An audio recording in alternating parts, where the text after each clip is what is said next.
When I first was diagnosed with ME, it wasn't even officially a disease in the UK.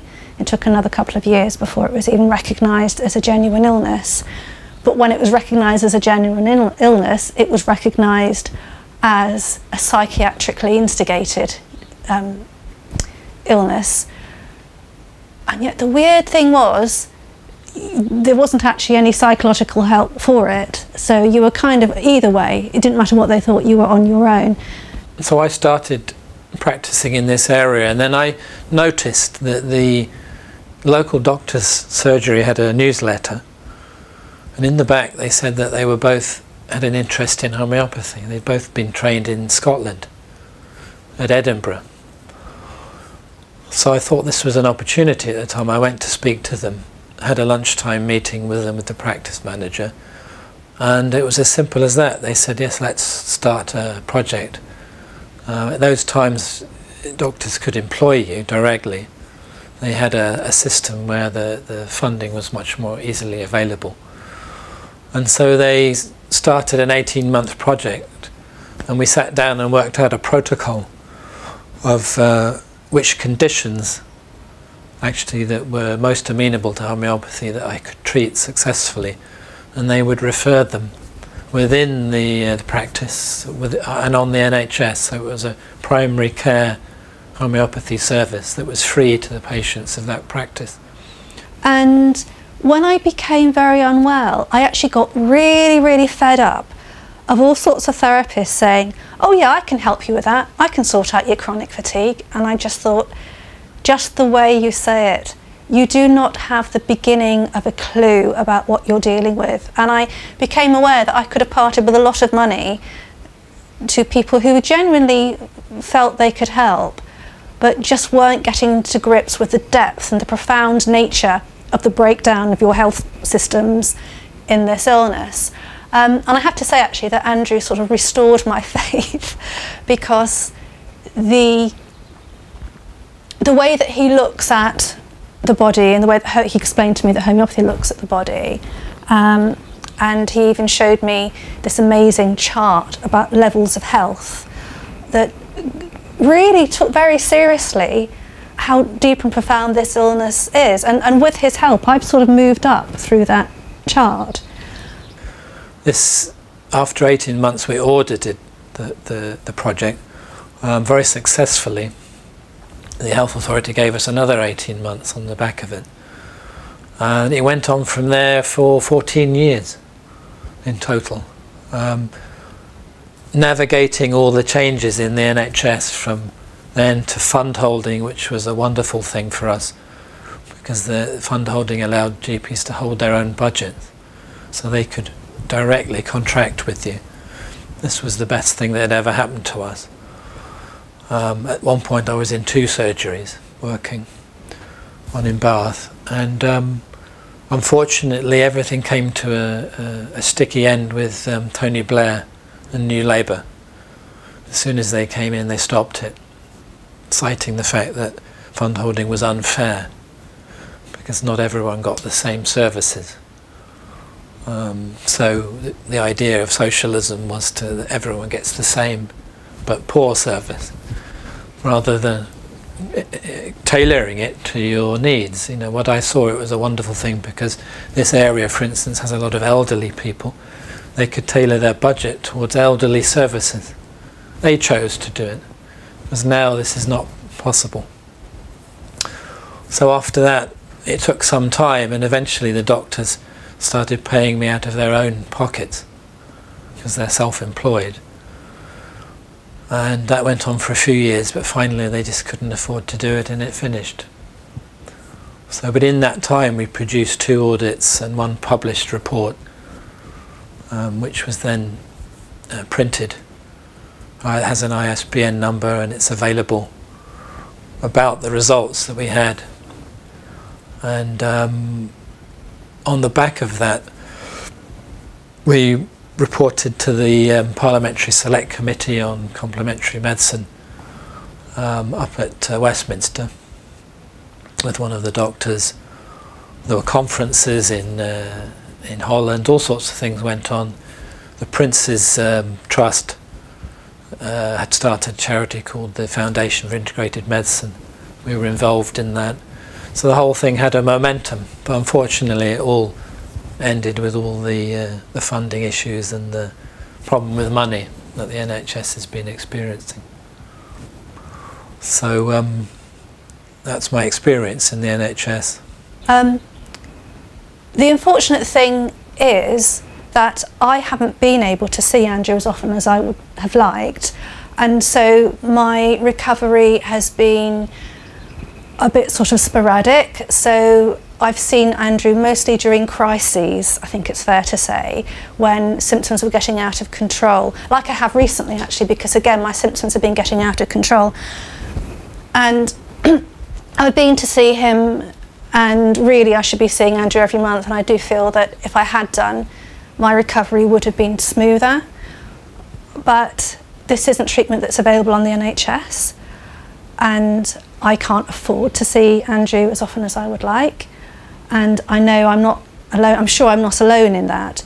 And more than once at the doctor's I've said, I wanted to go and see Andrew, the homeopath, but I can't afford to see him this month, so I'm wondering if there's anything you can do to help me. We showed categorically through our reports and audits that not only were patients coming back about 6 times less in the year, so the average is 6 visits, national average is 6 visits to a GP for an adult a year. What we found in the research was that the average was 1 or less over a 3-year period, so we cut down the number of visits from 6 to 1. This has a saving actually for the NHS, a consultation saving. Not only that, the conditions were a word that's not like to be bandied around, cured. That is to say, you know, the person would overcome their illness, and that was it. So this was a saving on their drug prescriptions. The drugs would end. Also, we saved on unnecessary referrals into secondary care, which are the most expensive part for the NHS. And this saving is not just in 1 year, it's an ongoing saving, because every year that patient would have to pay these costs. So over a period of 5 years, you're saving vast amount of money with one patient. Sometimes you could save as much as £10,000 on one patient over a period of 5 years. And the service only cost £20,000. So with a few patients, the service was covered. Actually, there was no cost to the service. We proved that in the end. It was what we described as cost neutral. There was actually no cost to the health service. It was saving money, and still they cut it. So it was more of a political decision.